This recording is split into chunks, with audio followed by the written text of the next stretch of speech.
এটা তৈছে কেমন জায়গা এদের বাসার গরুর জায়গা তৈছে নি জায়গায় হয়েছে না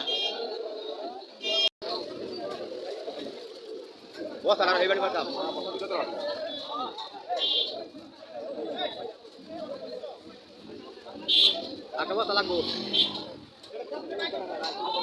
বস্তা আনতে শুরু করবো বস্তা 4 বছর ধরে পালতাছেন এর ভিতরে কি আপনার গায়ের ঘরের বাছুর না কিনে আনছেন কিনা আসিল না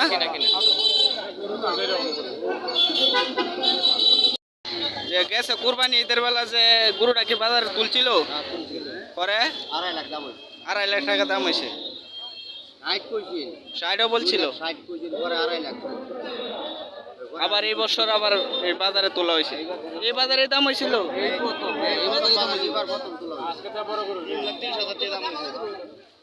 এই বছর আসসালামু আলাইকুম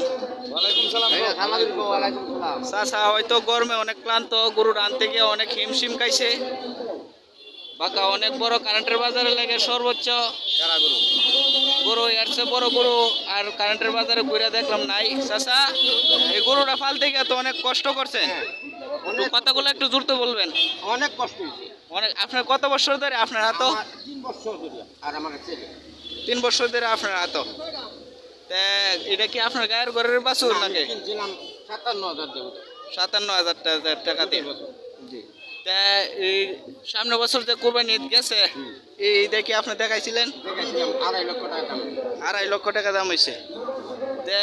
এই বছর কোনো দাম দর হয়েছে এরপর 320 30 3,79,000 দাম হয়েছে 3,79,000ও একজন পাইকারে বলছে নাকি আচ্ছা বেচার কোনো এরপরে আপনারা বিক্রি করেন নাই লাস্ট টার্গেট চাচা হ্যাঁ লাস্ট টার্গেট 4 উপরে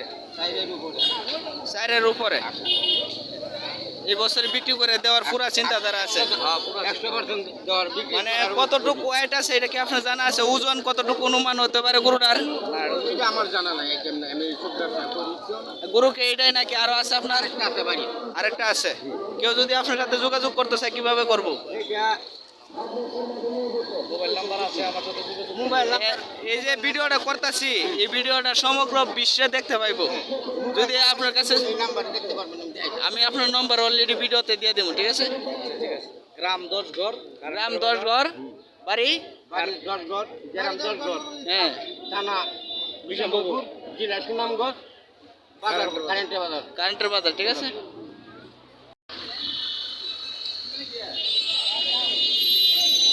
ভাই ভাই একটু এদিকে কথা কন এটা কোন জায়গাতে নিয়ে আসেন দনপুর গ্রামের বাড়ি দনপুর নির্মাণ পরিষদের না গরুটা কি আপনারা গায়ের ঘরের বাছুর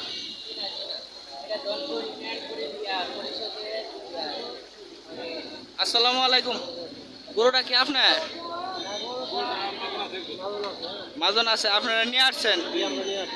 দাম দর হয়েছে বাজারে তোলা হয়নি আপনার বাড়িতে কোনো দাম দর হয়েছে বাড়িতে কোনো দাম দর হয়েছে না